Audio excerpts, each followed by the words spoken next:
Red Sean here from Worldwide Red Show. You know the drill. If you're new, make sure you subscribe, hit the like button. Get in the comments, let me know where you're watching from, and let me know who you support. Obviously, I think you support the greatest club in the world, or you wouldn't be on my channel. But anyway, guys, I want to take a moment to do a little preview of the season. I know I've been gone for a little bit. I haven't been doing many videos ever since the Europa League semifinal loss because I've been sitting around pouting.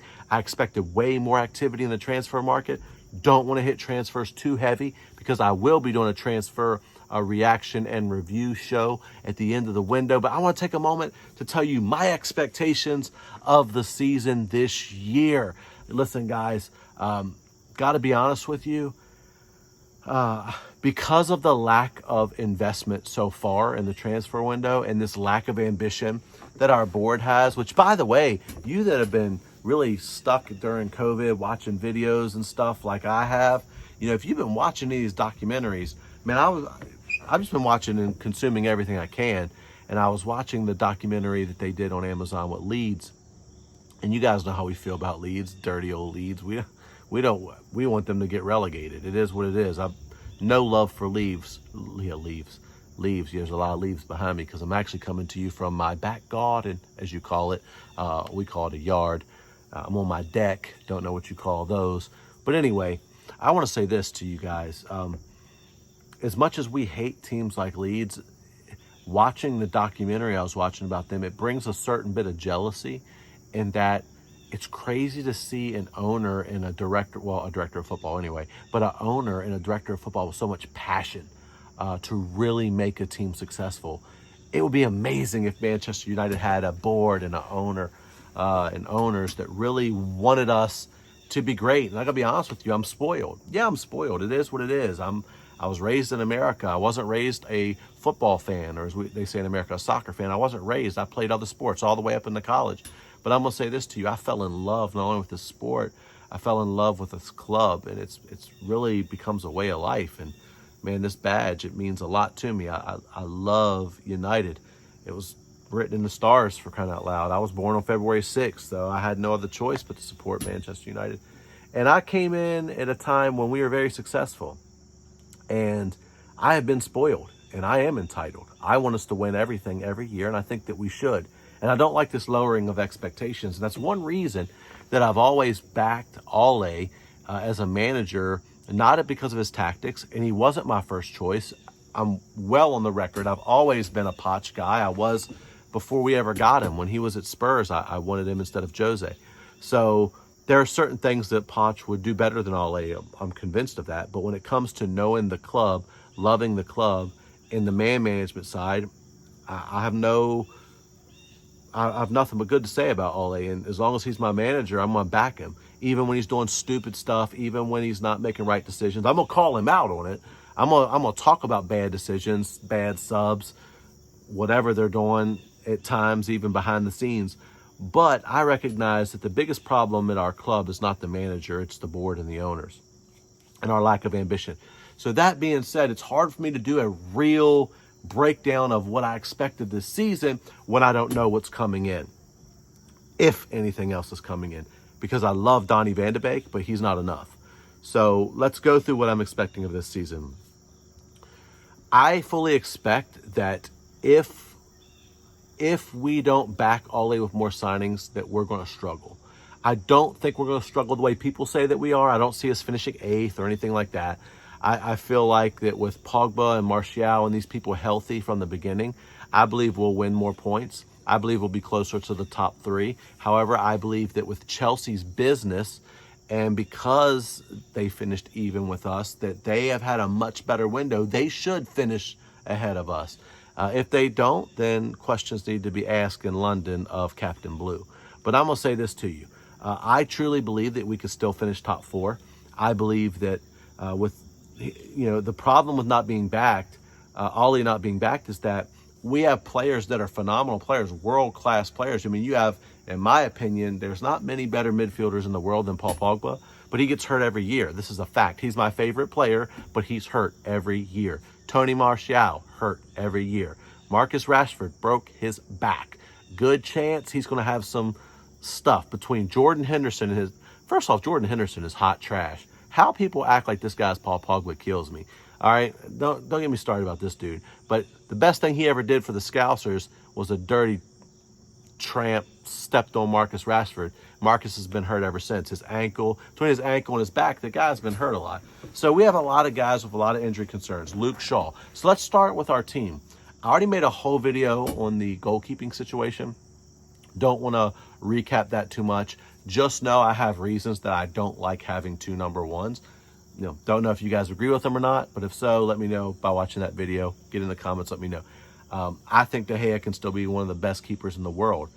I believe the majority of the problems and issues David De Gea is having, which he's cost us points, is a mental thing.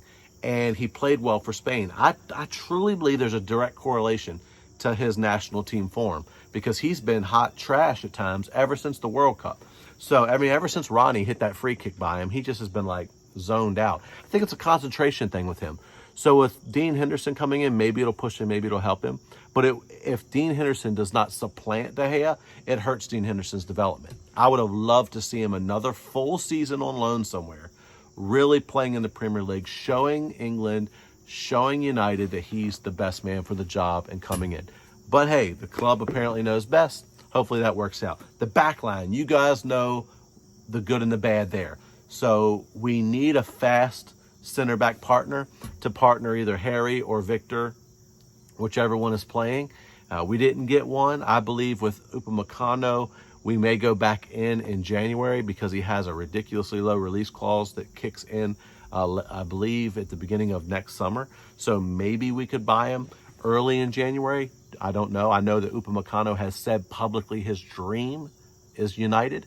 So we do have a leg up there. Left back, we already know. I think Luke Shaw on his day, if he ever starts getting assists, will be one of the best left backs in the world. He don't get many assists. He don't play attacking well enough for me at times. A lot of times his final ball isn't there. There's been plenty of times this year where he has put in good crosses. I remember one he put on Bruno that Bruno should have scored 100 times out of 100, and he didn't. So Luke Shaw should have more assists. But again, Luke Shaw, he is an injury waiting to happen. He will never go through a whole season and not be injured. We already know this. So we need a left back cover. And if you follow the news, you know what's been happening there. Like I said, this isn't a transfer show. Don't want to get into there. Right back, we have one of the best right backs in the world. One of the best young right backs in the world. Say what you want. AWB is the man. He's a great right back. He's fast. He's hard to get by. He's strong defensively. His tackling is amazing. However, his going forward has a lot to be desired. Sometimes he's awkward. Some of his crosses have been terrible. But toward the end of the season, he started getting assists. Just know this. I think that AWB last year had more assists than probably Luke Shaw's had in 3 years. And he was terrible. And he's only going to get better going forward. So I'm not judging AWB to the end of this year as far as his attacking prowess. I felt like if we managed to get a right winger like Jadon Sancho, then it would make AWB all that much better because of the space that Sancho would open up for him. I believe that it would really benefit AWB. I'm not concerned with him. And from what I've heard, Ethan Laird is really knocking on the door to be a part of this first team setup. And I've heard nothing but good about him. And I'm talking like people talking about him as first team quality, amazing potential. So hopefully he can become that backup, because obviously the club in Ole does not fancy Diogo. Diogo's another guy that's always hurt. We bought Diogo hurt, the same as Eric Bailly. We buy these guys hurt, and it makes zero sense. So that really frustrates me. So the back line, that's our issues there. I believe we need left back cover. I believe we need center back cover. However, if everyone stays fit, then we go to the midfield. We added to the midfield, which is good, but I still think we need a more combative and a different type of CDM. Donny van de Beek is not a CDM. We can play him and Fred at that position against certain teams at home that sit back and they just park the bus. I'm all for that. But, against the top quality teams, I don't see that happening. Thiago, if he would have came, I could have seen that happening. I really don't understand, and we must be broke. I don't understand we wouldn't go out and pay the $40 million and get Thomas Partey. I don't understand why that I mean, that seems to be a steal for me. Matic, again, can he play a whole season? No. When he plays well, is he amazing? Absolutely. But can he be tragic Matic at times? Absolutely. And I think it's the same as AWB. Last year, Aaron Wan-Bissaka not only had to handle the weight of this badge for the first time, he played almost every game. People wear out. I believe that's the reason we didn't win the Europa League. I think the fact that the Spanish teams had a little bit more rest, and then what we did, that push into the top four the way that we did, it wore guys down. And so I think that we just were tired. I mean, we looked leggy, we looked tired at the end of last season. But our midfield overall, again, we have Pogba. As long as when he's healthy, he's going to do what he does. You put great players around Paul Pogba, or if you give him the freedom that someone like Bruno has, because Paul Pogba has never had the type of freedom that we expect of him, except when Ollie first came in. If you gave Paul Pogba Kevin De Bruyne's freedom, please, man, you ain't ready. And of course, at the top, we're strong. Of course, I think we could use a backup for Tony. Tony Martial, I think if he stays fit all season, will score 30 goals. You have Marcus and you have Mason. Mason is going to be a number 9, but right now I see him filling in on the wing, and we're good with that. So what do I think? That squad right there, if it stayed healthy and whole the whole season, I mean, we might finish 3rd, but we'll definitely finish top 4, in my opinion. If we don't back with more signings, it's going to be tough. It's going to be tough to manage 4 competitions in the Champions League, which, 3 competitions, but I mean, add the Champions League. It's going to be tough. It's a tough ask, but I'm excited for it. I know you're excited for it. Listen, with Manchester United, like they say, we're hated, adored, but never ignored. So we already know it's going to be a crazy season. Just please, guys, no matter what, you can say you don't like Ollie as manager. You can want different managers, but no matter what happens, let's not turn on him. Let's keep all that venom and energy toward the board, because they're the real snakes. They're the real issue. If they gave Ollie everything he needed, he could be successful, but they don't, and they won't. But I'll get into that in the transfer show. So guys, hopefully that addresses some of how I see our season going as far as the positions and what's going on. If we don't get more help in the back, if we don't get Sancho, if we don't get the people that we think that we really need to, whether to push Luke Shaw to another player in the midfield there, another striker, even if it's a backup striker.